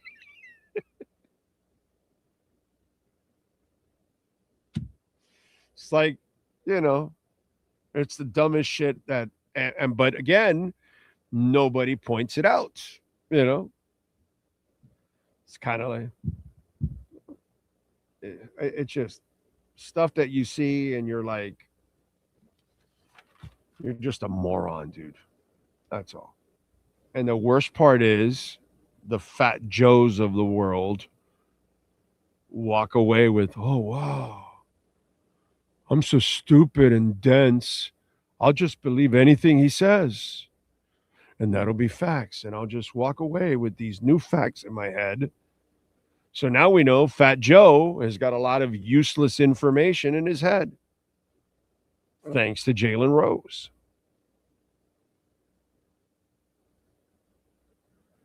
Ocala Joe goes, you lost a lot of people in the chat with the AOL comment. That one's kind of old. Oh, man. I hate that no one fact checked him. Well, because the rest of the people on the thing, they don't know squat either. They're just going with it. And no, they don't know anything. They can't think for themselves. There's a lot of people in our society who don't think for themselves. They're just like sheep and just follow whatever they tell them, whatever they tell them to do, whatever they tell them to follow. They just, oh yeah, that's it. Just let's go. Sheep. We have a lot of sheep in our society, unfortunately. And, you know, there you go. Anyway, the other guy was Judicus, rapper. Yeah, well, another guy walking away with a lot of shit in his head, thanks to Jalen Rose. You know. Oh, the GM just traded Minka for a 7th round pick. That's light and cut players that got. you need to rewind, and you'll get the education on why that happened. And it's not a bad move. It is what it is. You need to rewind, and you'll get the full explanation, my brother. Okay, it's there for you. It's all there for you, young man. Okay. Don't forget, folks, anytime, anywhere you're watching, Cash App or Venmo at Cash Big O Show. That is Cash Big O Show, Cash App or Venmo. Always appreciate it. And you can send in your questions, comments, and insults. How's the market doing, by the way? Hey, man, doing a little better. Only down 387 points. So when we're at 47,000, are we allowed to worry about things? Because, the Bondi rule is when the Dow's at 50, we can't worry about anything. But at 47, are we allowed to worry about things? I'm just wondering. Just help me out on that one. By the way, we thank our friends at R&M Contractors because they always sponsor all of our crypto segments, and I might as well talk a little crypto right now since we talked a little finance. As we know, the oil prices are skyrocketing right now. The market is tanking a little bit here, down 400 points practically. Bitcoin is actually right around 69,000. Michael Saylor today bought 17,994 Bitcoins for $1.28 billion. By the way, he bought them at 70,946 per coin, a little over the price right now. He doesn't care, bro. He knows what's happening. They're going to get to 1 million coins. He's got right now, a strategy owns 738,731 Bitcoin for a total of $56.04 billion at 75,862 per coin. He is over the price right now. He doesn't care. He knows what's coming. And by the way, if you can pull up that video, Sean, there, for those of you that have been wondering about the dips that we've had when we were at 120, and we had the everything that's gone on, and people thought, okay, well, with Trump in, pro crypto, all that stuff, pro Bitcoin, this gentleman here has a very interesting theory on the Bitcoin dip that we've had here over the last few months, maybe 9 months or a year almost, actually, that we've had. And his theory, which he hasn't been able to prove, and he says it right at the beginning, but it holds water. I mean, it holds water in a big time way because the timing is everything. Please explain, sir. The Bitcoin sell-offs are interesting. So I think something to think through, and this is one of our theories, but we haven't been able to substantiate this yet, is if you look over the course of the last year and a half, the biggest drawdowns in Bitcoin have happened around a few strategic points in time. So the first point was when Trump passed the strategic Bitcoin reserve on the executive order. He gave the government agencies, I think, initial 30 days plus another 30-day on top of that to audit their books and then report back to the strategic reserve how much Bitcoin they held on their books. Then they would have to submit it to the Treasury for the strategic reserve. Well, over that 60-day period, Bitcoin went from 108,000 and I think drew down to the high 80s, low 90s. So that was the first drawdown. The next big one that we saw was right around when Bitcoin had its all-time high. And right around that time as well, one of the government agencies seized 127,200 Bitcoin approximately from a Cambodian hacking group that was doing these pig butchering scams and stealing people's Bitcoin. The agency received it. At that point in time, Bitcoin drew down significantly. And then we invade Venezuela, and there's allegedly 60 billion of Bitcoin in Venezuela. At that point in time, Bitcoin draws down significantly. What are you saying? So although I haven't been able to substantiate, one of my ideas is that if you're a government agency and you know that if you seize Bitcoin from illicit activity, and then you're required after a certain period of time to transition that over to the Bitcoin strategic reserve, You don't want to do that theoretically because that's dollars out of your balance sheet in your budget. So if you seize that Bitcoin and you sell some or all of it, you get to keep those dollars. And some of this is tens of billions of dollars of Bitcoin. And so I think that's possibly one thing that's going on. I haven't been able to substantiate this, but the timing is very indicative that every time one of these big seizures or the initial effectuation of the strategic reserve occurred, that Bitcoin drew down pretty hard. And so that's something I've been kind of bouncing around the back of my head, that maybe these government agencies are selling a portion of it because they want to keep those dollars on their balance sheet. The Bitcoin. So you look at what they're doing, and it makes all the sense in the world. They already have their own Bitcoin reserve, all the Bitcoin that they have accumulated over time. But this is new Bitcoin that they've run into recently, but they need the money. And they haven't cut rates, and they haven't really, so they're buying now their debt back. That's how they're infusing cash into the economy. And then this is another way. So that confiscated Bitcoin that they recently got over the last year, they sold it right off so they can have the cash and turn it over, which again is stupid. But he made the point that if you stash it in the reserve, then you can't move that money anymore. It's done. So instead, they cash it and they can use the money. And those are and those drawdowns are the things that kind of have hurt it. And then you have, the lettuce hands on top of all of that. Very interesting theory on it. So crazy stuff. Folks, we are in the middle of a war again, okay? And I want to remind you, all right, from 1945 to 1999, in 54 years, we bombed 22 countries, 22 different incidents that we started, wars, bombing countries, 22 in 54 years. From 2001 to 2026, Bush, Obama, Trump, and Biden. 2 Dems, 2 Republicans. 16 in 25 years. 22 in 54.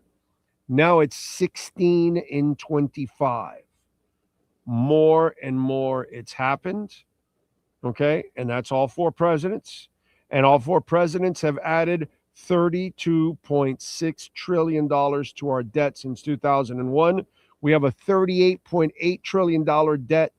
Those 4 presidents have added $32.6 trillion of it. Do the math. These wars, all this stuff, it adds to our debt. And it's just, they're going to keep printing. They're going to keep devaluing the dollar. And guess what's going to get power? Never financial advice, because I don't know anything. I'm just a big mouth that just talks some sports, don't know any sports.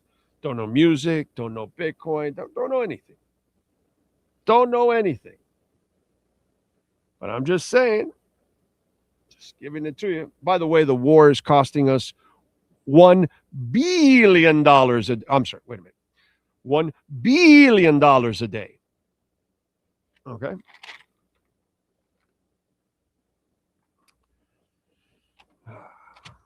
And we thank our friends at R&M Contractors. Kitchen upgrades, appliance, complete remodel. If you're looking to waterproof your terrace, your balcony, flood test report, impact windows, door installations, now's the time to do it before we get to hurricane season. So get it out there. Floor restorations. If you want to see how exceptional R&M Contractors work is, go to their Instagram page, RMC Fisher Island. That's RMC Fisher Island. And call Ray and Mike, man. They know how to get it done. 305-345-3649. That's 305-345-3649 for R&M Contractors. All right. Good stuff there, man. Good stuff. What else? What else do we have to talk about?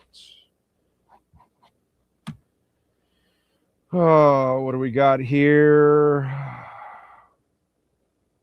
JVC says, trying to stay strong and support my guy, Big O, but listening to anything Dolphins related makes me sick lately. Almost zero interest. I get it, brother. It sucks. We're in another rebuild. But it is what it is. Pat in Asheville says, a coworker in the 90s started lecturing me about wearing a Tommy Hilfiger shirt saying something racist on Oprah. I checked on it. Didn't happen. Next day, I gave the coworker a lecture. Exactly. Just, crazy, dude. Let's see.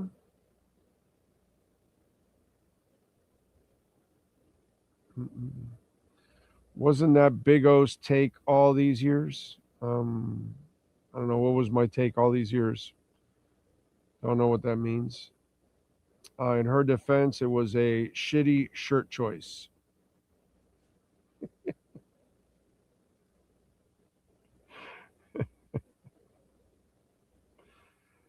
Falcons might be in agreement with Tua by end of today. What does that say about Penix?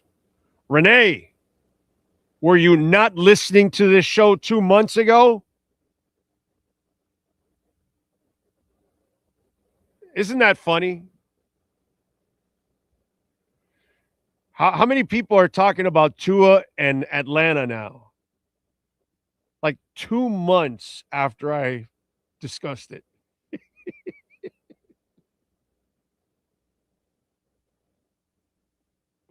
That's some funny shit, dude. That's some funny shit. Everybody's all over Tua in Atlanta, and I'm sitting there going, wow, okay. Because you can, if you, I'm sure this gentleman here that mentioned it probably is not an avid listener. He just listens every once in a while. Big Dolphin news today, so he's just kind of checking in, which I get that with some folks. I understand that. But those of you that are hardcore and watch and listen all the time, 2 months ago, I gave it to you all. I go, listen, this is where I think he's going to end up. This is where he fits. It makes sense geographically because of the division and the weather and everything else. And because of Penix, Tua makes sense to go there, And if he can get healthy again, who knows? We'll see what happens, But and I think he's got a coach that will have a run-oriented offense too, so that will benefit him also. We'll see. We'll see if the Falcon thing is real and if it happens. But if you were listening to this show, which I doubt you were, Renee, you would have what you would have answered is, oh, dude, he went to Atlanta. You talked about that shit 2 months ago. That's what you would have said, because that's what happened 2 months ago when we were talking about Tua. And I said, here's where he would go 2 months ago. Not last week, not a week, not 2 weeks ago. No, 2 months ago. The segment's there. I retweeted it yesterday just to have fun because so many people are talking to it at Atlanta. I'm like, yeah, okay. That happens. What else do we have? Looking to restitch my expensive number 1 jersey purchased at Hard Rock Pro Shop in 2023, but your premium as many letters as Tua. Dude, you know what? You could just take off the name and just put Dolphins on the back, number 1. That's it. Or put nothing and just leave it as a number 1. I have one too. I have a Tua jersey also. So, what are you going to do?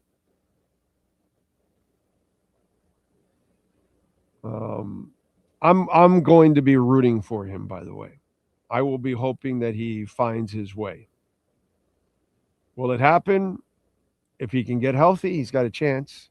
If he's the same person from last year, no chance. He's done. If whatever happened to that hip to him a year and a half ago, 2 years ago, whatever, it effed him up. If he cannot, whatever it is, fix that, he's got no shot. He's done.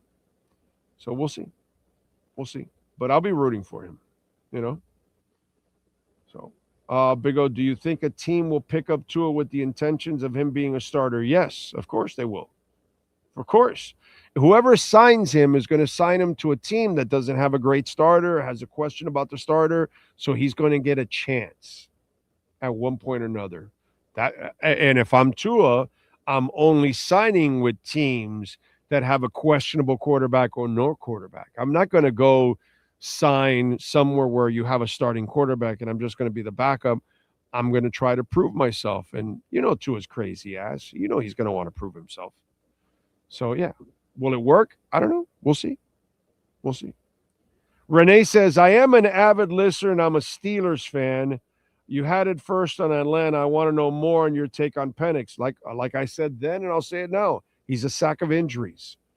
I wasn't a Penix fan anyway, but he is he blows out his knee like you and I change underwear. And Tua's a better passer than him. Tua's a better passer than most quarterbacks. Question is, can he get healthy? That's the question, because that guy was not healthy last year.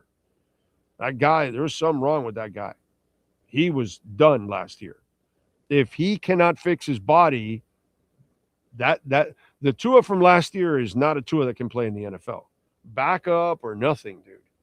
He better fix himself physically. If he can fix himself physically, because I don't know what's going on health-wise, then he's got a chance. But if he's the same guy physically that he was last year, he's done. He's done. Now, maybe he's working out. Maybe him and Nick Hicks are working out again. I don't know. I have no idea. That's the part I cannot answer. If he cannot get his body back to where it was 2 years ago, he's got no shot. But if he can, because maybe there was something going on, then, he's home free. But if there's something going on there, he's done. He's done. So, anyway. Frankie, you're not asking me where I think he'll end up, right? Big O, your nickname, the Sportstradamus, for a reason, my brother. Thank you, sir. Appreciate you.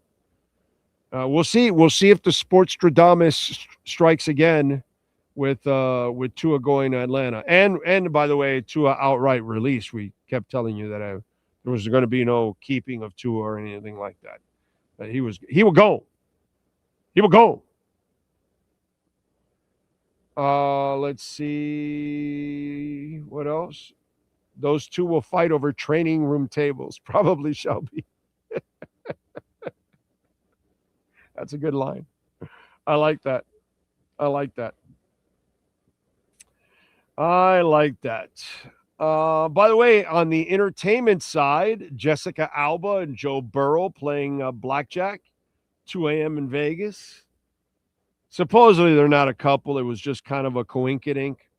Whatever. She is out with a guy now, because I've seen her on social media with a guy. I don't know who the guy is, but I've seen it. So maybe there was really nothing to it. What else? What else? Jennifer Runyon, unfortunately, passed away over the weekend at 65. Ghostbusters, Charles in Charge. I remember her also from Up the Creek, which Cheap Trick did the theme song to it. Matheson from Animal House is in it. Pee-wee from Porky's is in it. The fat guy also from Animal House is in it. What's his name? The one that had the hat, and he was a legacy. I forgot his name now, but it was funny. Anyway, she was such a hottie. She passed away over the weekend at 65. Let me give you a little more. Let me go into the entertainment and do a little birthdays and stuff like that. Let's get that out of the way here. All right, let's start off with musicians born on this date on March 9th. Suga Min Yoon Ji, the South Korean singer, born on March 9th. Little Bow Wow, Shad Moss, the U.S. rapper, born in 87. Chingy, how about that? Born in 1980. They don't put his real name on this. Let's see who else celebrating birthdays today. Martin Fry from ABC, born in 1958. Jimmy Fadden from the Nitty Gritty Band, born in 1949. Jeffrey Osborne, On the Wings of Love, born in 1948. Let's see. LTD also, by the way. Can't forget. Who else? Robin Trower, guitarist, vocalist, born in 1945, also with Procol Harum. Let's see. Who else celebrating birthdays? Mark Lindsay from the group Paul Revere and the Raiders, born in 42. And John Cale, one of the founding members of the Velvet Underground, born in 1942. Also. The great Mickey Gilley, country singer, owned that bar out in Texas, Gilley's, that was on Urban Cowboy, that it was like, I don't know, I think it might have been the biggest country bar in the country, maybe the biggest bar in the country, I don't know, but supposedly it was like so huge and all that good stuff. But, you know, you can see it on Urban Cowboy if you ever watch that movie. All right, there you go. Let's go with other famous people born on this date. Remember, if I don't give you an age, that means they have passed away. Well, explorer Amerigo Vespucci. I got off the boat with him. I'm old too. Yeah, when we got here to America, I needed a ride, so he gave me a ride. So Amerigo took me over here. He was born in 1454, by the way. Let's see who else. Actor Joyce Van Patten, born in 34. She is 92 today. Actor Raul Julia, born in 1940. He was a trip. Actress Trish Van Devere, born in 41. She's 85 today. Journalist Charles Gibson, born in 43. He's 83. Chess champion Bobby Fischer, born in 43. Actress Linda Fiorentino, born in 60. She's 66. TV personality Steve Wilkos, born in 64. He's 62. Musician Shannon Leto, 30 Seconds to Mars, born in 70. He is 56 today. Actress Kerr Smith, born in 72, 54. Local boy, musician Chad Gilbert from New Found Glory, South Florida band, Broward band, born in 81. He's 45. Olympic gold medal skier Julia Mancuso, born in 84. She's 42. Actress Brittany Snow, born in 86. She's 40. And Olympic gymnast Suni Lee, born in 2003. She's 21. Sean Stanley, do you have wrestlers born on this date? I do. And just so I believe it's Skylar Tipton and Frankie know, Tua will stay on this photo for as long as we can keep him, because now I know you hate it. Here are the birthdays. Plus, he's not gone from the NFL. He still gets birthdays. I'm just so you know, he's still there. Still there. Yeah, still there. AEW referee Aubrey Edwards turns 39. Melina is 47. The great Nikita Koloff turns 67. Parker Boudreaux is 28. Tiger Ali Singh turns 55. And the father of Braun Breaker, Rick Steiner, he turned 65 on March 9th, 2026. Now, there was a release of Tua today. The Dolphins, they put out a release to explain everything. And Jon-Eric Sullivan says, I recently informed Tua and his representation that we are going to move in a new direction at the quarterback position, and we'll be releasing him after the start of the new league year. As I shared with Tua, I have great respect for the person and player he is. On behalf of the Miami Dolphins, I express our gratitude for his many contributions, both on and off the field in the community and during his 6 seasons in Miami. As we move forward, we will be focused on infusing competition across the roster and establishing a strong foundation for this team as we work towards building a sustained winner. Now, word has it, I don't know, but word has it that conversation ended with Tua saying, "Show me all the money, bitch." Because now they got to show him all of the money. Fast forward, pay me that money, mofo. That's a beautiful check he's about to get, dude. That is a fat-ass check he's about to get. Man, that would be nice to have that opportunity to get a check like that. Show me all the money, bitch. It's good for everybody, except for Frankie, because he can't move on, because we're going to have Tua on the happy birthday list now. I agree with Sean. Now that we know that Frankie really hates it, we definitely have to keep it there. In fact, I don't know. Maybe we eliminate all the faces and put a larger Tua face. No, I'm just going to put a whole bunch of Tuas around everybody else. So it'll be just, bunch of Tuas and then everybody else. That's it. I like it. It makes a lot of sense. Makes a lot of sense, man. I like it. All right. What else do we have here? Robin Trower, very underrated musician. You are correct, sir. Yes, sir. What do you got?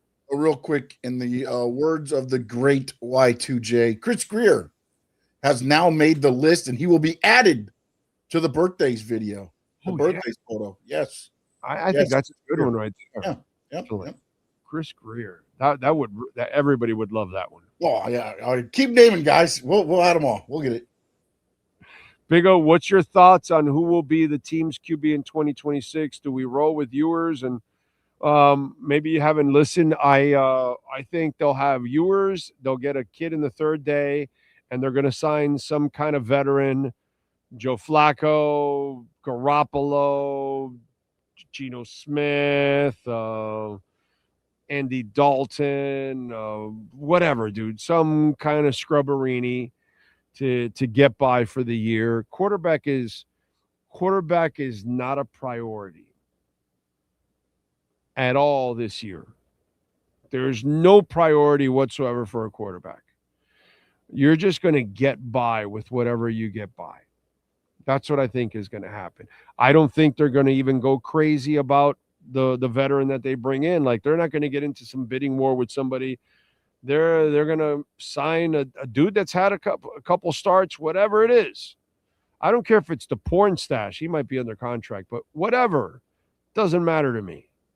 They'll sign some dude just to get by. And that's what I think this season's about.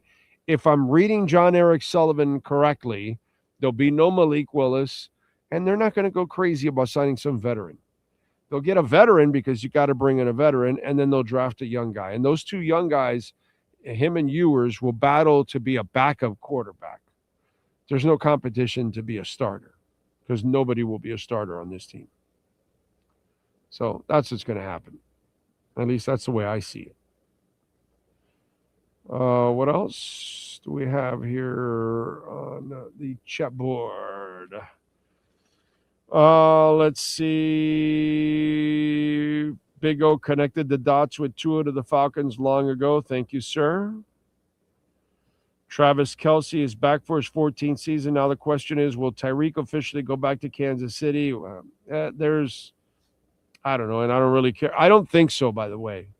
I don't think they want anything to do with Tyreek. But that's just me. And Tyreek, man, bad for him, dude, because he needs the money, because that ex-wife of his is going to take him for everything. Plus, he's got all these other kids and all these baby mamas. Oh, man, that man is going to be so broke. And now he's at a point in his career where he's over the hill at this point of his career with a blown knee. Yeah. You're going to get a desperate dude, bro. You're going to get a really desperate dude. That's for sure. But You're also maybe not going to get the guy that he used to be either, because that knee was so bad. He mangled the hell out of that knee. It's going to be one hell of a comeback for him, if he can come back. Okay? If he can come back. So, anyway. What else do we have?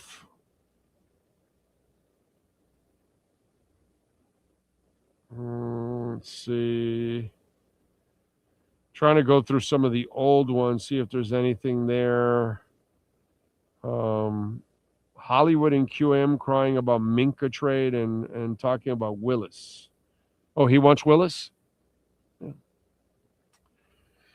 Yeah, there's a sucker born every minute. So I wouldn't be surprised if that's the case, if my boy Hollywood wants Minka. That would be a silly thing that I wouldn't put it past him. Let's put it that way. That would fall in line with consistency. Definitely from Hollywood, that would be consistency. Yeah, definitely. All right, folks. Oh, man. Where are we at with Bitcoin? Did we climb a little bit? Nope, 68,876. So still hanging around 69. We'll see what's going on. Tua's running with a bag. We all wish we were Tua. Run away with that bag. It's beautiful. All right, folks. We'll have Furonis join us tomorrow. So we'll go over some of the Dolphin moves, and hopefully we'll find out about other things going on. The Malik Willis thing, we'll get some closure. My prediction is there will be no Malik Willis here in Miami. I think these guys are going to do it the right way. If they want to screw things up, they go and sign Malik Willis. But I don't believe they will. I think he'll go to one of those crappy teams that would do something like that. Our team is one of those, used to be. I think these guys hopefully will get us back on track the right way. Stay away from Malik Willis. We thank Ira Winderman. If you missed that, you can rewind and check it out. We thank the great Sean Stanley. Appreciate all of you out there that tuned in. Hit the like button. Thank you very much. We shall see you tomorrow at 2 o'clock from Hialeah Park. Same time, same place, same bat channel.